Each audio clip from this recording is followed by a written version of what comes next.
Hello everyone, my name is Gopal Kanade, Assistant Professor and Head, Department of Mathematics. So in previous lecture we have seen some basic concept about number theory, some set of numbers like set of integer, set of natural number, set of real number, set of complex number, and so on. So and we also seen what is the division algorithm or by divisibility when we say A divides B. You can see in the previous lecture. Now we will start from our main topic, unit 3rd of number theory, which is congruences. So today we will start congruences.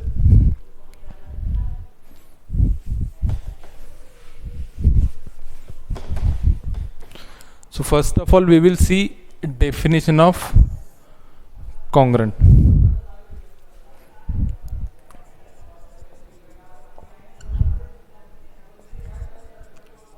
Let A and B and M, which should be greater than 0, belongs to set of integers. In previous lecture I have told what are the 0, plus minus 1, plus minus 2 up to so on. This set is called as set of integers. Okay. Now if A and B leave same remainder when divided by M, then we say A is congruent to B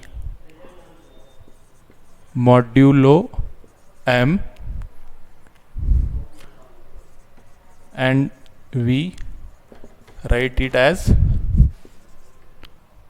A is congruent to B modulo M. So this is first definition, what is congruent, when two numbers are congruent, modulo M. Now if A and B are A, B and M should be greater than 0, belongs to Z. मतलब अगर इसमें का कोई A, B और M number हो गए तो, और अगर A and B leave same remainder when divided by M, अगर A और B ये दो अगर कोई नंबर हो गए, अगर वो सेम रिमाइंडर छोड़ते हो गए when divided by M, then we say that A is congruent to B modulo M, and we write it as, इसको ऐसे डिनोट करते हैं कि A is congruent to B modulo M. Okay, अभी हम इसका एग्जांपल लेते हैं. लेट से M is equal to 5, A is equals to 7 and B equals to 12, और A equals to 12 and B equals to 7. अभी देखो हम क्या बोलता है कि A और B को अगर M से डिवाइड करते हैं तो अगर सेम रिमाइंडर छोड़ता होगा तो क्या बोलते हैं हम, A is congruent to B. अभी देखेंगे यहाँ पे 12 कॉन्ग्रुएंट टू 7 है क्या, मॉडुलो M. अभी M पे भी डिपेंड करेगा. अभी M को पहले 12 से डिवाइड करते हैं, मतलब 5 को 12 से डिवाइड करते क्या आएगा, 5 2 जा 10, रिमाइंडर क्या है 2. सिमिलरली 5 को 7 को 5 से डिवाइड करते क्या आएगा, 5 1 5, रिमाइंडर 2. मतलब दोनों जगह पे रिमाइंडर क्या है, सेम है. तो इस केस में हम क्या बोलेंगे कि A इज, नहीं तो 12 इज, इसको ऐसे भी लिख सकते हैं, 12 इज कॉन्ग्रुएंट टू 7 मॉड्यूलो 5. मतलब क्या होना चाहिए कि अगर दोनों को डिवाइड करते हैं तो क्या होना चाहिए, जो रिमाइंडर आता है 5 को अगर दोनों नंबर से डिवाइड करेंगे तो रिमाइंडर क्या आना चाहिए, सेम. तो उस केस में क्या बोलेंगे, A is congruent to B mod M. इसकी एक और भी डेफिनेशन है,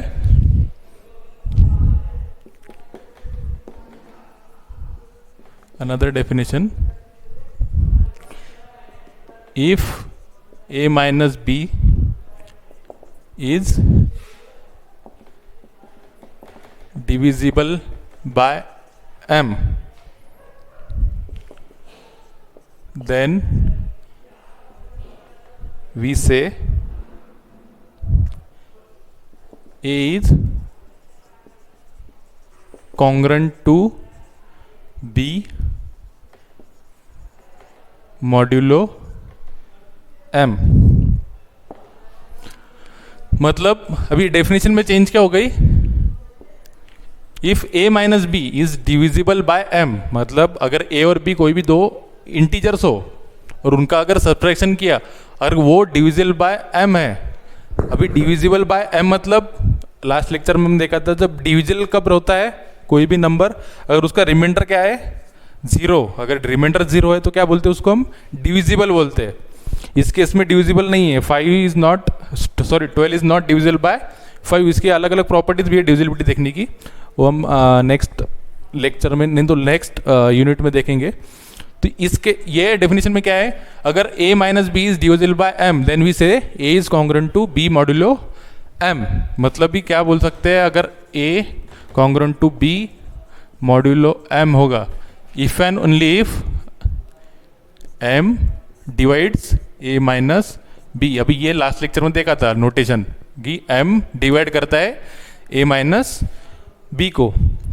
अभी फिर से इसके एग्जांपल भी देखते हैं. I will take a as 47 and b equals to 7. अभी a माइनस बी क्या है? a माइनस बी है 40 और m लेते हैं हम 8. अभी 8 क्या करता है? डिवाइड करता है. डिवाइड करना मतलब remainder should be 0. 8 5 40, remainder is 0. मतलब अभी क्या कर रहा है यहाँ पे? यहाँ पे क्या कर रहा है कि 8 डिवाइड्स 47 माइनस 7. मतलब क्या हो गया फिर? अभी 47 इज कॉन्ग्रुएंट टू 7 मॉड्यूलो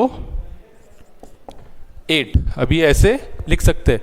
अभी अगर मैं यहाँ पे लेता हूँ b की जगह अगर 8 लेता हूँ, b की जगह अगर 8 लेता हूँ तो ये क्या आ जाएगा? a माइनस बी क्या आ जाएगा? 39. पर डिवाइड करता है क्या? 8 डज नॉट डिवाइड 39. मतलब 8 डज नॉट डिवाइड 39. मतलब ये क्या होंगे? 47 is not congruent to 8 modulo 8. तो ठीक है, अभी और एक एग्जांपल लेंगे.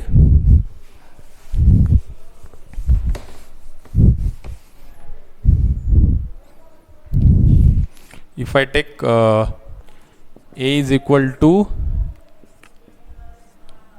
20, b equals to 15 and m equals to 5. अभी इस केस में क्या होना चाहिए? a कॉन्ग्रुएंट टू b कब होगा? जब इन दोनों का जो सब्सट्रैक्शन आएगा, मतलब a माइनस बी, उसको किसने डिवाइड करना चाहिए? m ने डिवाइड करना चाहिए. यहाँ पे a माइनस बी क्या आएगा? 5 और 5 डिवाइड्स 5. 5 डिवाइड करेंगे 5 को. 5 वन 5, रिमाइंडर क्या है? 0. तो इस केस में क्या बोल सकते हैं हम कि 20 इज कॉन्ग्रुएंट टू 15 मॉड्यूलो 5.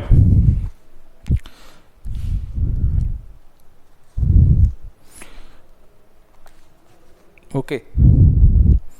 अभी और एक डेफिनेशन है इनकॉन्ग्रेंट की. ये थी कॉन्ग्रेंट की.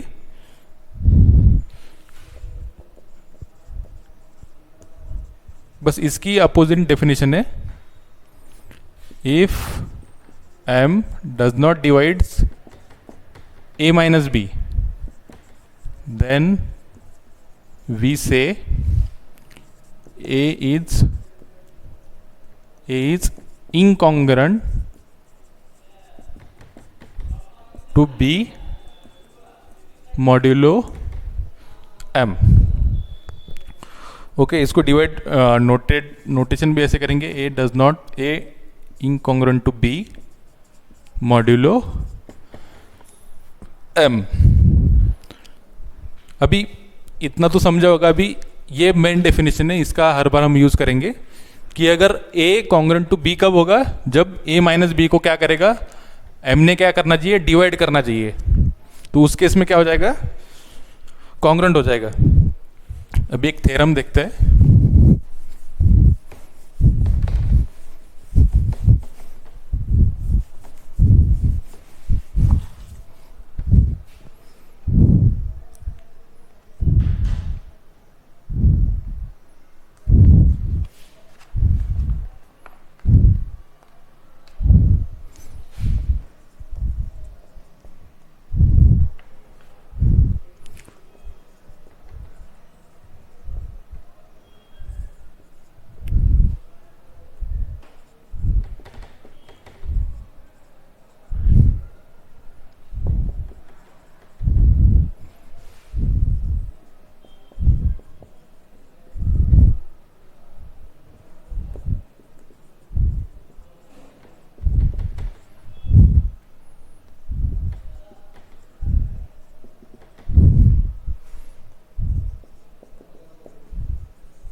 ओके, थ्योरम में दिया क्या है, ए और बी क्या है, इंटीजर्स है, मतलब इस सेट में के कोई भी दो एलिमेंट है।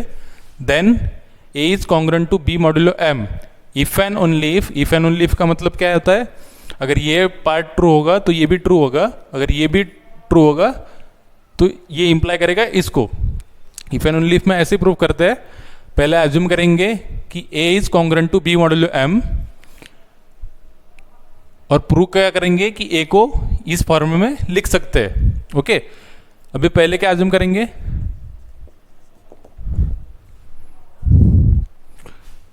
Late A is congruent to B modulo M. अभी A congruent to B modulo M, ये क्या किया हमने, एज्यूम किया। Then by definition of congruence, अभी ये जो डेफिनेशन है इसको क्या इंप्लाई करेगा फिर, कि m divides a minus b. अगर हम एज्यूम, मतलब हमको मालूम है कि क्या है, a is congruent to b modulo m, तो then by definition of congruence हम क्या बोलेंगे कि m divides a minus b। Then by डिविजी, देन बाय डिविजिबिलिटी। अभी लास्ट लेक्चर में हमने देखा था डिविजिबिलिटी में अगर m डिवाइड करता है, मतलब अगर a डिवाइड करता है b को, कब डिवाइड करता है a b को, जब हम ऐसे लिख सकते हैं कि b इक्वल्स टू सम के a। अगर कोई इंटीजर ऐसा एग्जिस्ट होता है कि हम इसको इस फॉर्म में लिख सकते हैं, तभी क्या हो सकता है, a डिवाइड्स b। ऐसा देखा था हमने लास्ट लेक्चर में। ओके, अगर फिर अगर m डिवाइड्स करता है a माइनस बी को, तो हम क्या लिख सकते हैं कि a minus b equals to m into k for some integer k। मतलब m कब डिवाइड करेगा a माइनस बी को, कि अगर m क्या है, उसके कुछ मल्टीपल में है। अगर इसको इसके कुछ मल्टीपल में होगा तो उसको क्या बोलेंगे हम, क्यों डिवाइड करता है। अभी इससे क्या लिख सकते हैं हम, मतलब यही क्या हो गया, a minus b equals to m into k. This implies a की वैल्यू क्या आ गई, b प्लस m इंटू के। अभी यही प्रूव करना था कि a इज इक्वल टू क्या है, b प्लस, कि ये फॉर्म में हम लिख सकते हैं उसको। अभी कॉन्वर्सली हमको प्रूव करना है। अभी क्या एज्यूम करना है कि there is exist integer k such that ए को क्या कर सकते हैं हम, b प्लस के एम के फॉर्मेट में अगर लिख सकते हैं, तो प्रूव क्या करना है कि ए क्या है, कॉन्ग्रेंट है b मॉड्यूलो m को।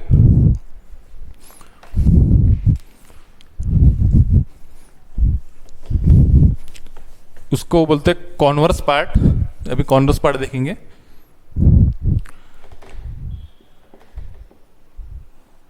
Conversely, let there is an integer k such that a is equal to क्या है b plus k into m. अभी फिर से this implies a minus b equals to क्या है k इंटू एम. b को अगर लेफ्ट हैंड साइड में लाते हैं, अभी इसी का फिर से मीनिंग क्या होता है कि क्या करता है बाय डिविजिबिलिटी. इसी का मीनिंग क्या है कि m divides a minus b. अगर ये फॉर्म में हम लिख सकते हैं किसी भी ये नंबर को, तो हम बाय डिविजिबिलिटी क्या बोलते थे हम कि m divides a minus b. अभी अगर m डिवाइड करता है a माइनस बी को, फिर से by definition of congruence says कि क्या है a is congruent to b modulo m. अभी यही प्रूव करना था. लास्ट क्या प्रूव करना था, ये एज्यूम करना था there is an integer k such that a is equal to b plus k m. इस फॉर्म में अगर हो तो क्या प्रूव करना था कि a is congruent to b modulo m. Okay, इसका अभी आगे का टॉपिक हम नेक्स्ट लेक्चर में देखेंगे. Thank you.